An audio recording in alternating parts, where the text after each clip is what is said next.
Hello guys, welcome to my Mana Terms guide. Here we will go through all pros and cons of Mana Term openings. Main advantage of Mana Terms opening is giving you early map control and pressure on opponent's economy, as you are able to create your army in Dark Age and have them ready to attack before opponent even gets his first military building. Here is where real mind games and fun part of the game begins. Opponent first need to find the answer to your Mana Term pressure, and that will be either archer range or a stable. In case that he's opening a range and archers as a main Mana Term counter unit, your main focus should be pressuring his food income, berries. Because if he's opening archers, his food income is still not established, and he is using his food bank from Dark Age. If you disturb his food income, you will delay his fletching and scout switch. But also it will force some idle town center, which is almost as good as killing a villager. Main mistakes players make when they see opponent going for archers is using Mana Terms as a trophy army, and waste them all just to secure one villager kill. This is not purpose of Mana Term Rush. Killing villager is a nice bonus if it happens, but it's not your main objective. Main goal is to keep enemy reacting and chasing your Mana Terms, so you're safe at home until your counterplay is ready. Obviously your counterplay will be skirmishes, and as long as you keep your enemy busy at home chasing your Mana Terms until skirmishes are ready, you'll be in a really good spot. It's very crucial to keep those Mana Terms healthy to block his potential counter unit scouts. Keep in mind that his starting scout is a huge threat to your skirmishers crossing the map. Be sure to chase it away with a scout or add a spearman. You will have two options to deal with your unit composition. First is to add a stable and go for scouts. This option will slow down his castle age, but it will secure that he gets map control back.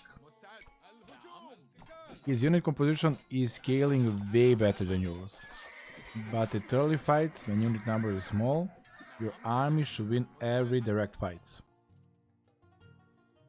You need to be very careful not to go too deep and waste all your units. Your mission is already done, you force him to do scouts, and his castle age timing should be way slower than yours. But here, I like to increase that castle age rate by using, believe it or not, market. As long as you don't lose all your skirmishes, you can easily defend at home with several skirmishers behind the walls until you hit castle age. Second option for him is to mix in some skirmishes, which is very good for you, since you already have a higher skirmisher number, and you also have Mana Terms, which will be now a really good meat shield. And also this will make his early archers useless, but be careful. He might send them to your economy, so be sure to keep track on them or leave one or two skirmishers at home.